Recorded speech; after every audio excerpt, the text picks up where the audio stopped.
We'd like to welcome our Facebook Live audience. Thank you so much for joining us. We're going to do a sound check on Facebook Live. If you can hear my voice on Facebook Live, can you please just type LC? LC stands for loud and clear. If we can get one of our Facebook audience members to just type LC in the chat area, and then we'll know we have good sound on Facebook Live.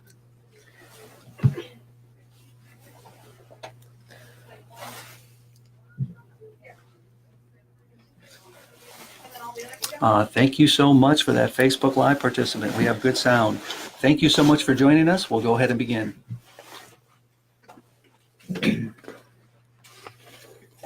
We will begin our presentation in a few moments, but first, let's establish a few ground rules. Today's discussion will focus on some items to consider before applying for retirement. If you've already applied for retirement, you may also want to join us for the broadcast on actions to take following approval for retirement, since that briefing will cover relocation processing and other pertinent actions. We will be providing a lot of information today, so we ask that you hold your questions until the end of this session, since we'll cover most during the briefing. To ensure everyone receives the most accurate and up-to-date information, please refrain from answering a question someone else asks. We have subject matter experts available to respond to the questions, and we will do our best to answer everything within our allotted time. Additionally, the slides will be available for download at the end of today's presentation. We will be broadcasting live sessions periodically, so you can communicate directly with us through the chat process. If something in today's briefing needs to be explained in greater detail, or you have suggestions for future topics, please let us know by emailing us directly. We will provide our organizational email address at the end of today's session.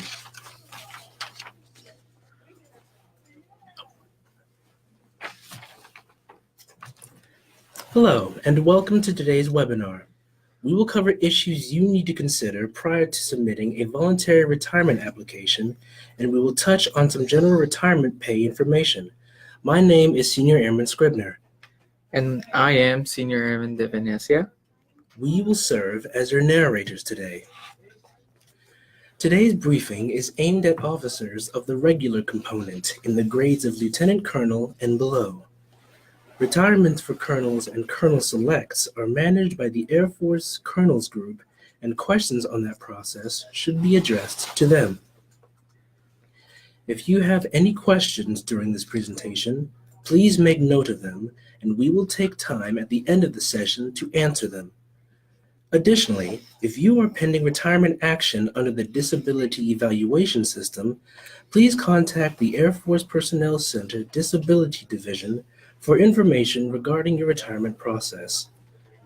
Throughout this briefing, we will mention the Retirement Approval Authority, which is typically the AFPC Military Retirements and Separation section. However, some applications may require review and approval by the Secretary of the Air Force Personnel Council. This slide displays some of the topics we will cover today. We'll begin with some basic information on eligibility requirements. We will also discuss factors that affect retirement date you plan to request, including permissive TDY, terminal leave, and requesting retirement in lieu of assignment or extended deployment, commonly known as a 7-day or 3-day option. Then we'll finish with information concerning retirement pay. Now that you have a brief description on what we will be covering, let's get started.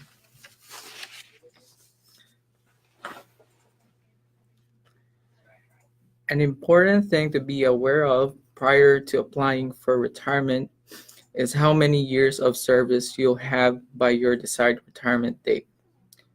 U.S. law requires you to have at least 20 years of total active federal military service to be eligible to retire. You can determine your active service time by looking at your service dates. You can find the information in the service dates section of the virtual MPF under self-service actions. Your total active federal military service date accounts for all of your active duty time, including all creditable active duty, guard, and reserve time. You must also have completed at least 10 years total active federal commission service prior to your desired retirement date. Therefore, if you had prior service as an enlisted member, please review your service dates carefully to ensure you have completed the required time as an officer before applying. Voluntary retirements are always effective on the first day of the month. Therefore, the earliest retirement date you may request is the first day of the month following completion of 20 years active service. However, if you have any limiting factors, such as unfulfilled active duty service commitment or ADSC, that commitment may prevent us from approving the date you request.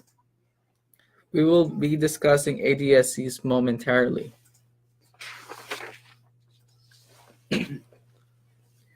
Officers who are approaching the maximum service allowed by law or who were twice passed over for promotion will have a mandatory separation date, or MSD, established in conjunction with the Promotion and Continuation Boards. The MSD is normally the date you reach 20 years of total active federal military service, or if you are approved for continuation beyond 20 years of service, your MSD will be established at no more than the maximum active commission service allowed by law for your current grade. Once your MSD is established, you must retire no later than the day following that date. For example, if your MSD is 30 June 2019, you must retire no later than 1 July 2019. Since this date is established by law, you cannot request a waiver to remain on active duty beyond your MSD. However, there are provisions for lieutenant colonels to request further continuation due to mission reasons. These requests are only approved in rare cases and must be reviewed by a continuation board. Questions on continuation boards should be directed to the AFPC Officer Promotions Office at DSN 665-2483.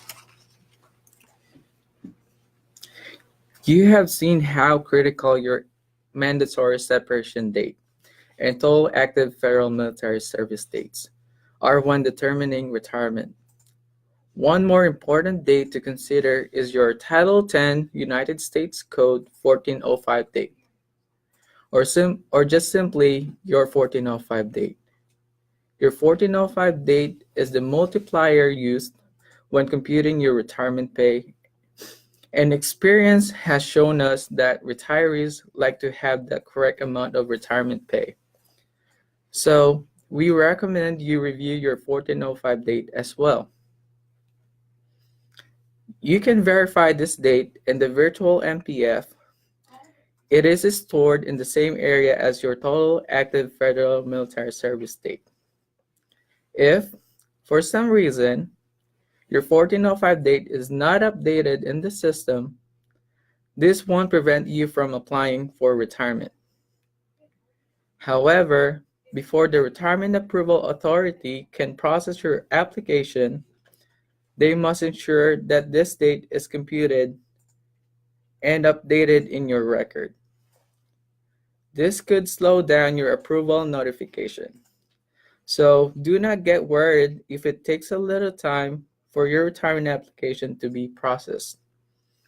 It could take a few weeks for the Service Dates Office to validate your record. If corrections or updates are required, we will coordinate with the Service Dates Office to complete this action. So there is no need for you to contact them and duplicate efforts.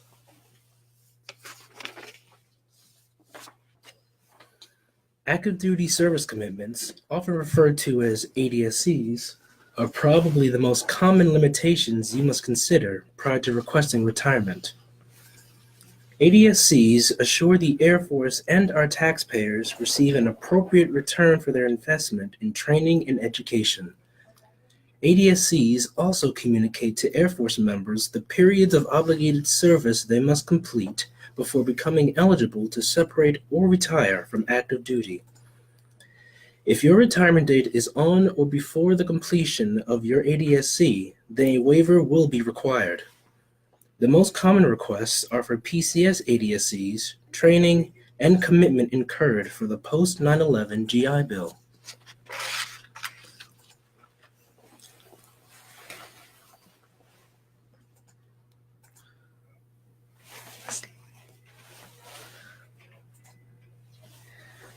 An ADSC waiver will only be approved for one of two reasons: when it is shown to be the best interest of the Air Force, or when you're experiencing an extreme hardship uncommon to other military members. If you need a waiver of an ADSC, you must provide clear evidence to support your request. If you request a waiver under the category of the best interest of the Air Force, the evidence must clearly show a significant impact on the unit, mission, and the Air Force. If you are undergoing a hardship, the justification must show that you are experiencing something uncommon to other military members that either surfaced or worsened after you accepted the service commitment. If your justification does not clearly meet the criteria, your retirement application will be disapproved. We often use the term exception to policy, or ETP, interchangeably with the term waiver. To request a waiver or an ETP, you need to prepare a memorandum outlining your rationale for the request, which includes a recommendation from your commander. You can submit this and any supporting documentation by attaching it to your retirement request in the virtual NPF. The documentation you provide is the primary source of information the approval authority will consider. Therefore, please be sure your request is well justified. Additionally, for hardship requests, supporting statements from counselors and medical personnel are vital to a successful outcome. Fully justified requests will enable the retirement approval authority to properly determine the appropriate disposition of your case. While the majority of cases are processed through our office, there are some circumstances requiring us to send the case to Secretary of the Air Force for review and disposition. We can identify these cases as they come in, and this requires no additional action by the member unless requested by our office. AFI 36-3203, Service Retirements, also outlines conditions that are considered common to many retiring members and are not accepted as waiver justification. As you can see, the situations listed here are not in the best interest of the Air Force or uncommon to most military members. Therefore, we cannot approve waivers for these reasons. Additionally, simple statements like saving the Air Force money don't clearly explain why a waiver should be approved, since early retirement, in most cases, saves money. There needs to be more evidence for us to consider a waiver request. Let's look at a few examples of when an ADSC waiver may be required.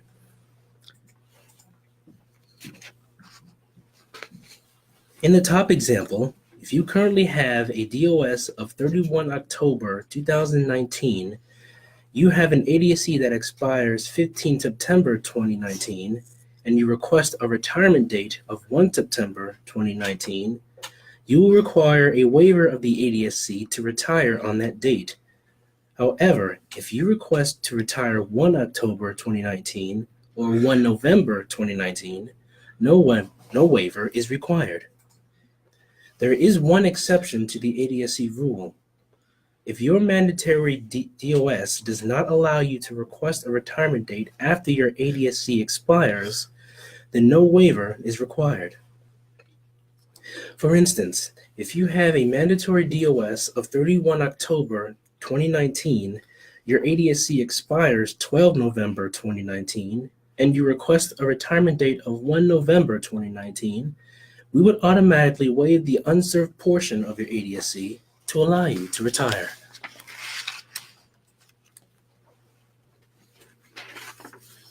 Now that you've seen some of the basic requirements for your retirement, let's look at when you can apply to retire. As we said before, all voluntary retirements must be effective on the first day of the month. Additionally, applications can only be submitted within 12 months of the desired effective date. For example, if you want to retire 1 January 2020, you may submit your retirement application 1 January 2019 or later. Additionally, requests for retirement should be submitted at least 4 months in advance of the desired retirement date. For example, if you apply on 1 January 2019, the earliest date you may request retirement is 1 May 2019. If you apply after that, earliest date you may request retirement is 1 May 2019. If you apply after that, say on the 5th of January, the earliest date you may request is 1 June 2019. This advance notice allows us sufficient time to process your request and also allows your assignment team time to identify your replacement if necessary. However, you may request a waiver to this requirement to retire earlier. To request a waiver, you need to prepare a memorandum outlining your rationale for the request, which includes a recommendation from your commander. You can submit this and any supporting documentation by attaching it to your retirement request in the virtual NPF. However, to be approved, your justification must clearly demonstrate that the waiver of this requirement would be in the best interest of the Air Force, or that you are experiencing an extreme personal hardship unique to your fellow airmen that can only be resolved through a short notice retirement.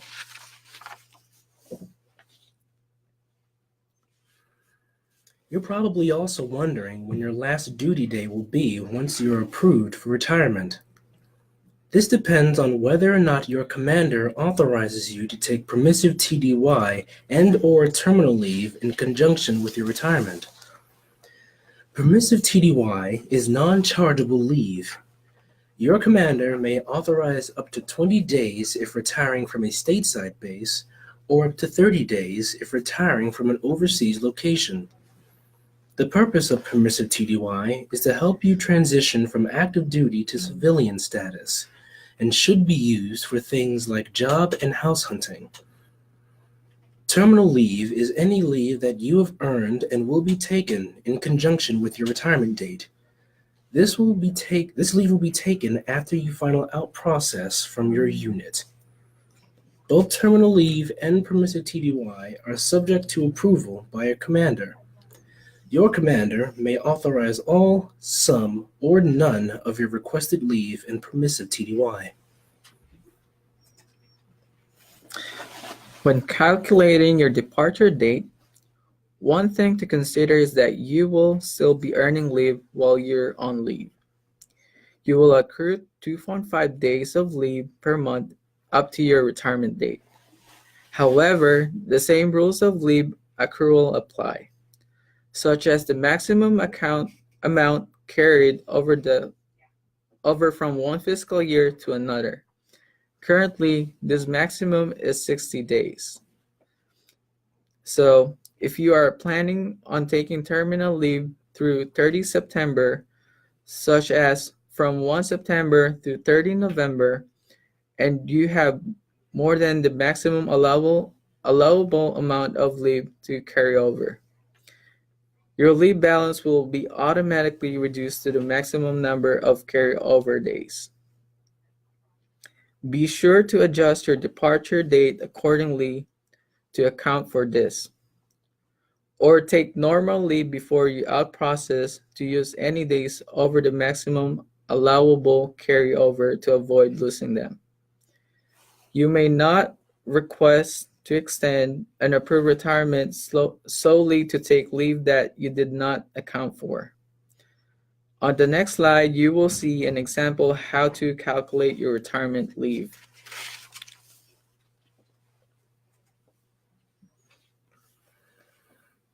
In our example, Lieutenant Colonel John Doe is requesting a retirement date of 1 December.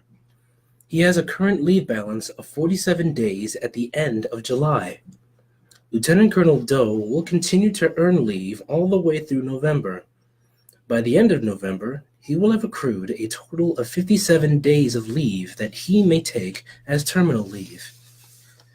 If the commander also approves the maximum amount of permissive TDY, in this case 20 days, that brings the total to 77 days. Then you simply start with the last day of chargeable leave, 30 November, and count backwards 77 days. For Lieutenant Colonel Doe, his last duty day will be 14 September, and he'll begin his permissive TDY and terminal leave on the 15th.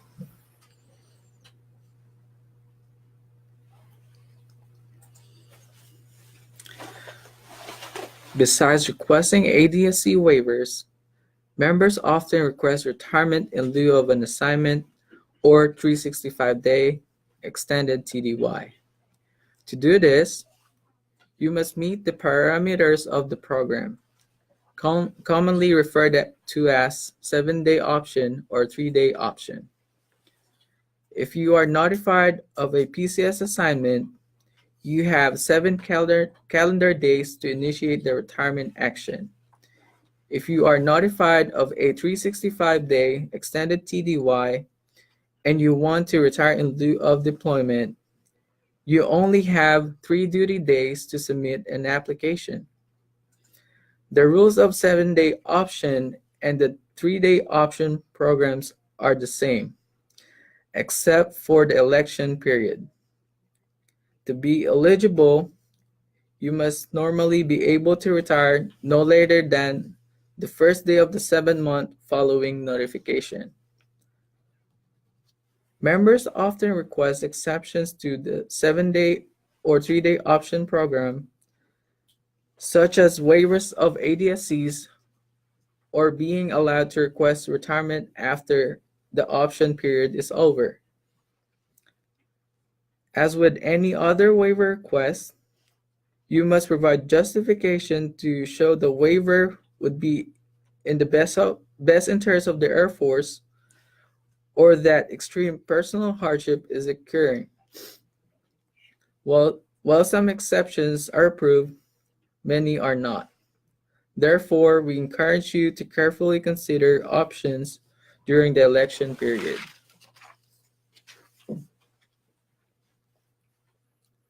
In order to apply for retirement under the 7-day option program, you must first acknowledge your assignment through the virtual MPF. Then, within 7 calendar days of assignment notification, submit your request for retirement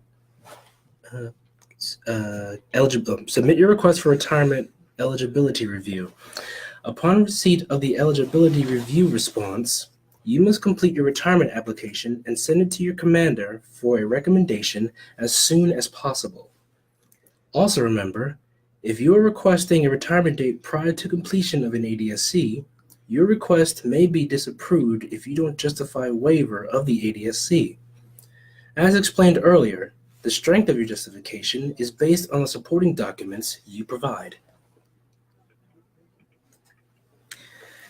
As you see here, the basic requirement for a 7-day option program is to retire no later than the first day of the 7th month following the notification. In this example, the appropriate authority notifies Major Jane Smith on 15 January 2019. So the latest retirement date she may request is 1st August 2019.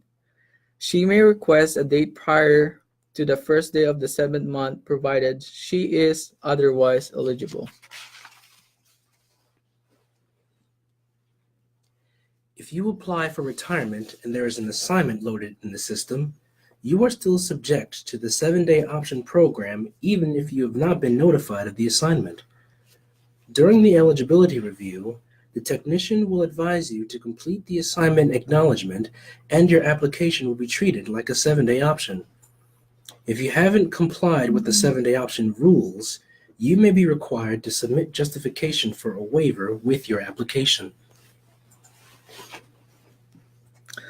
Although you might not be aware, there are other exceptions to the 7-day option program.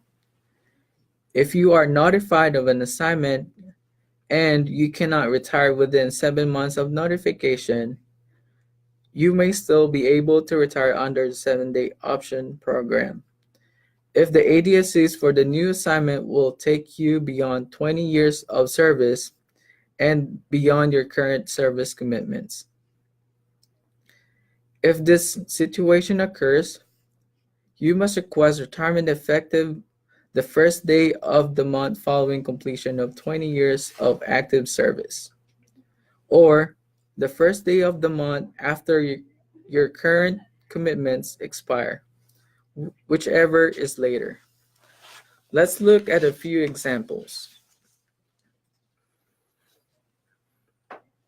In the first example, the member receives an assignment with a reporting date of 31 October 2019, which comes with a 2-year active duty service commitment.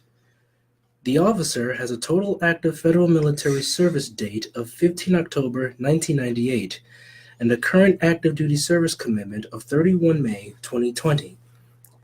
Because the commitment for the new assignment will require him to serve beyond his current ADSC, the officer can request retirement under the 7-day option program. However, the officer must request a retirement date of 1 June 2020, the first day of the month after completing his current ADSC. In example 2, an officer receives the same assignment, but she has a total active federal military service date of 10 April 2000 and a current ADSC of 31 October 2019. Although the officer's current commitment expires before she reaches 20 years of service, she can also request retirement under the 7-day option program since the new commitment will require her to serve beyond 20 years of service. In this case, she may apply for retirement the first day of the month after reaching 20 years of service, or 1 May 2020. These exceptions can be confusing. Therefore, we recommend you apply for an eligibility review if you are selected for assignment and you believe you might meet these criteria.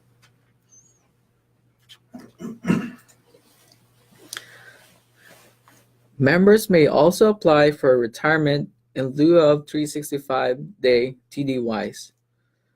This program is similar to 7-day option program, but has a shorter window for requesting retirement. Members must initiate the retirement process by submitting an eligibility check within 3 duty days of the event notification. At that time, you must attach the completed notification memorandum directly to your case via My Account on the BMPF. Remember, if you are requesting a retirement date prior to completion of an ADSC, your request may be disapproved if justification does not support a waiver of the ADSC.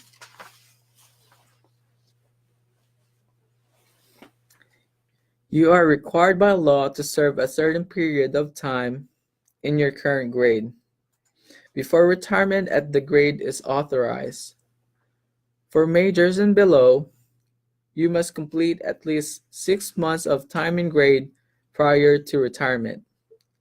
For lieutenant colonels and above, you must complete at least 3 years of time in grade before retiring.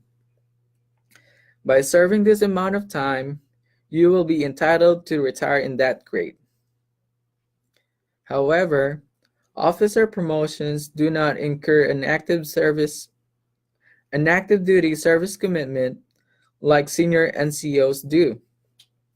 If you have not completed the required time and grade, you may still request retirement. However, you will be retired in the lower grade. If you are under the High 3 retirement plan, your retired pay will be based on the average of your active duty pay over the 36 months before retirement. Therefore, it will not impact your retired pay if you are retired in the lower grade. Now, let's go over some general retirement pay issues. Many pay transactions occur when you retire. Calculation of terminal leave and permissive TDY, selling leave back, repayment of any pending debts to the government, and so on. Because of this, your final active duty paycheck may be delayed, so you should be prepared financially in case this happens. A member's final active duty pay will include payment for all unused leave. All earned final active duty pay will go toward any indebtedness to the government prior to being paid to the member. Now, unlike active duty pay, you will only receive retirement pay once a month. Normally, you can expect your first retirement check the first day of the month after your retirement effective date. For example, if you retire on 1 August, you should receive your first retirement paycheck on 1st September. Many things we mentioned about your final active duty check may also affect the calculations of your retired pay, like debts to the government, acceptance of career status bonus, and so forth. These special circumstances may require the Defense Finance and Accounting Service to perform manual calculations of your retired pay to ensure accuracy. This does not happen very often, but this manual process could delay your retired pay. Therefore, we highly recommend you have a financial reserve to tide you over for 60 to 90 days, in case there are any delays with DFAS starting your retired pay.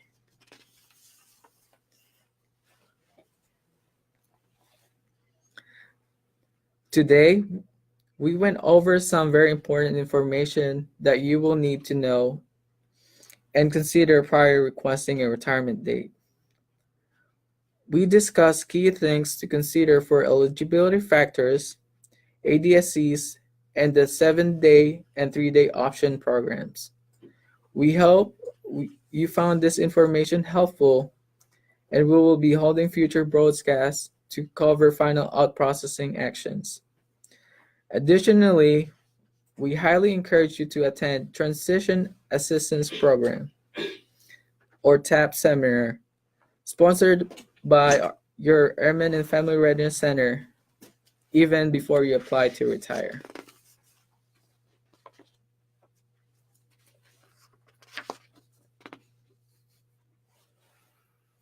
At this time, we'll answer any questions that you might still have. I highly encourage everyone to stay through the question and answer period. However, if you do have any further questions and can't stay with the broadcast, please contact us through our organizational email or give us a call at DSN 665-0102.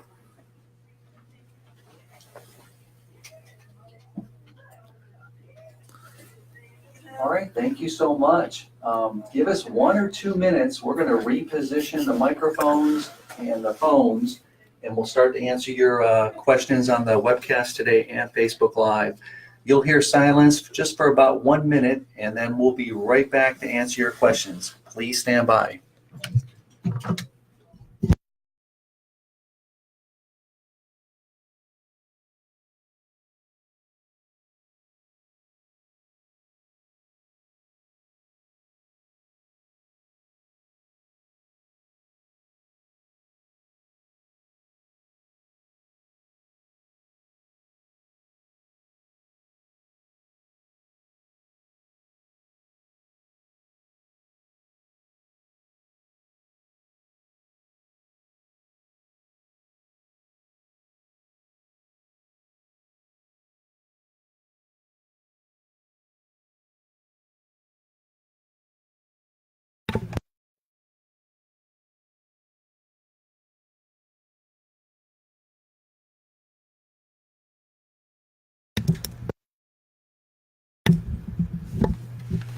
Okay, thank you so much. We're back to answer your questions.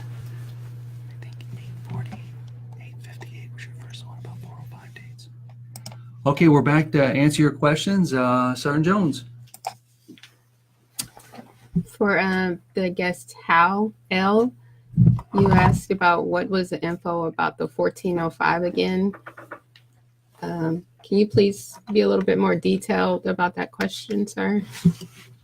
No. I think there were some emails below that too that somebody tried to answer.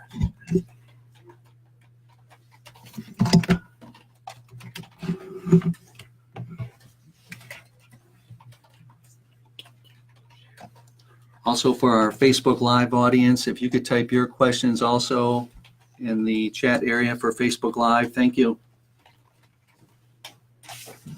For @Hal, yes, that information is located in the virtual NPF and the career data brief.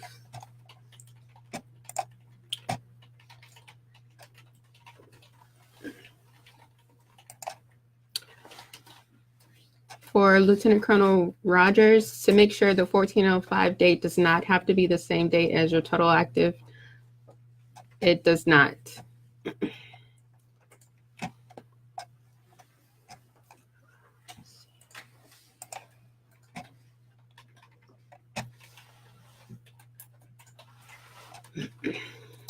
For Major DeVault, can you use permissive TDY in conjunction with terminal leave? Yes, sir, you can. As long as it's approved by your unit commander.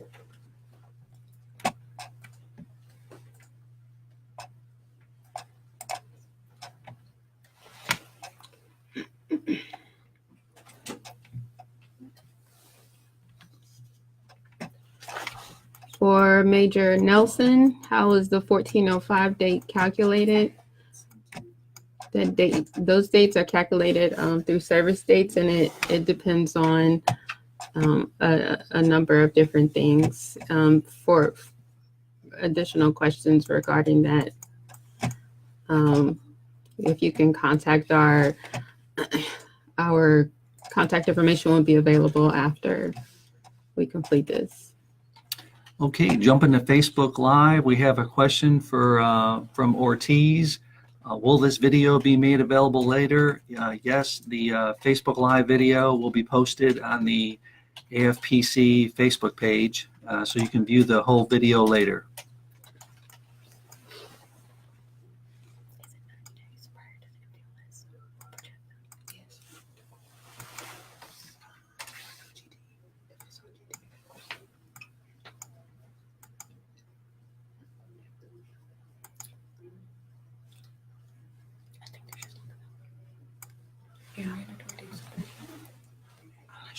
I'm not sure what if you want to troll the Facebook questions, or did you want to do that, Sergeant Jones?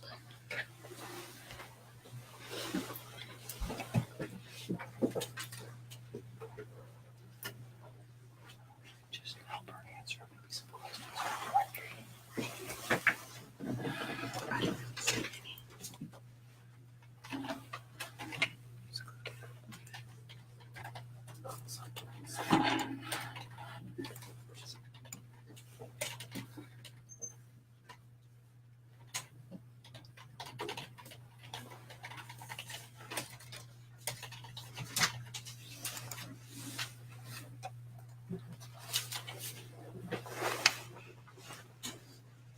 Answer them verbally. This one? Yeah.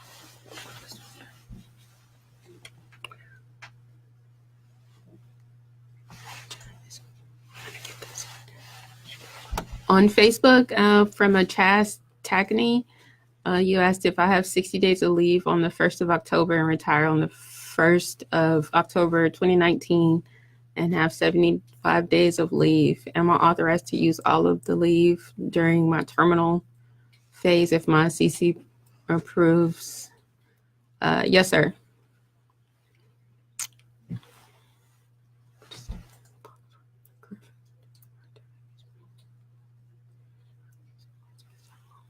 For Major Seth Wagman, in Is it possible that my career field, if it's possible my career field is undermanned, my retirement application could be rejected just for that reason? Not necessarily, but we would, if you don't have any ADSCs, your application will not be rejected. However, if you do have ADSCs, your application will be sent to your AO for consideration, as well as our office.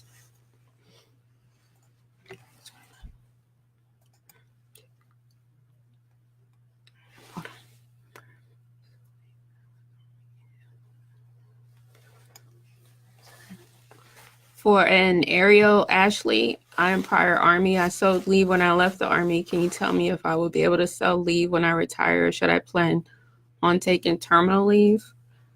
To my understanding, you can only sell back leave once. However, you may need to contact DFAS.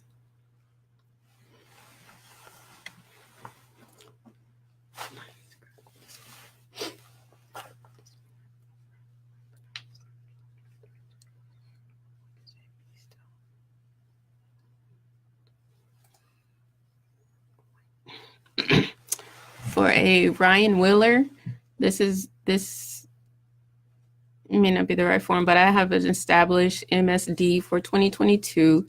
At what point does AFPC stop PCS actions for those that have an established MSD? I believe it just depends on your AO. You may want to check with your functional on that though, sir.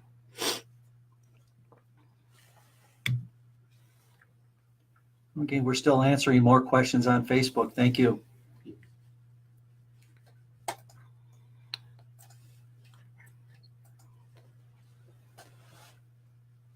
On an Eric Schomburg, can you provide more insight as to how often percentage odds that ADSCs are waived? It just depends on your career field.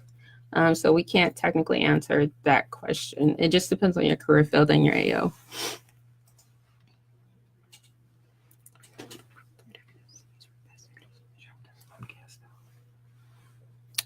And we're going to switch back over to the webcast to answer questions. So if you have questions in there, please go ahead and type.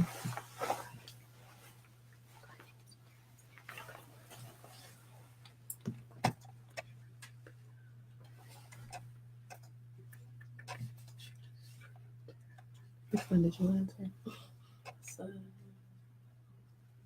sorry, they all came in so fast. Yeah, they did. Where's that one? Yeah, I already did that one. Nelson. No, I told them service dates. But if you can just repeat what was said, that would be good. 14 and 5. Okay, Nina, again. We're gonna have to answer him later. Which is doing sanitize 10 months out of procedures requesting adjustment. So you need to return back 2 months. Did you answer Naga? Lieutenant Colonel Naga.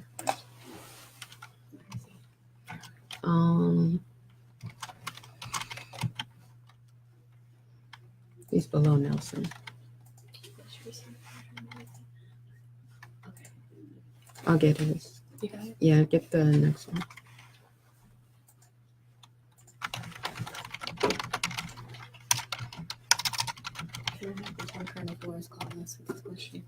Of course. Where is he? Yeah. Oh, yes. But we're not about to do that. 20. We're going to give it afterwards.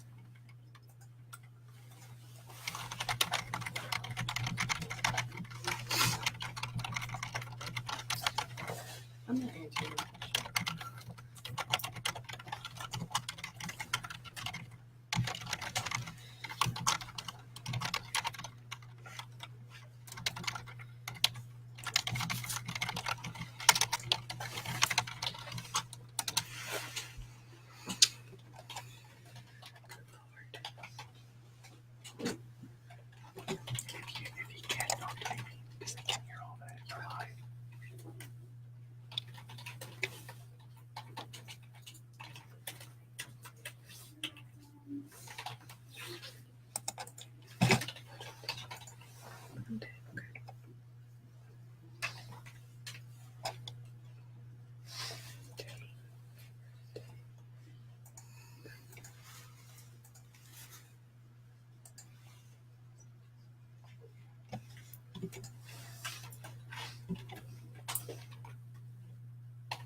Okay, what we're going to do at this time, we're going to continue in the chat area, but we're going to stop the video right now, and we'll just continue in the chat area. So you'll hear silence, and we'll just answer questions in the chat area at this time.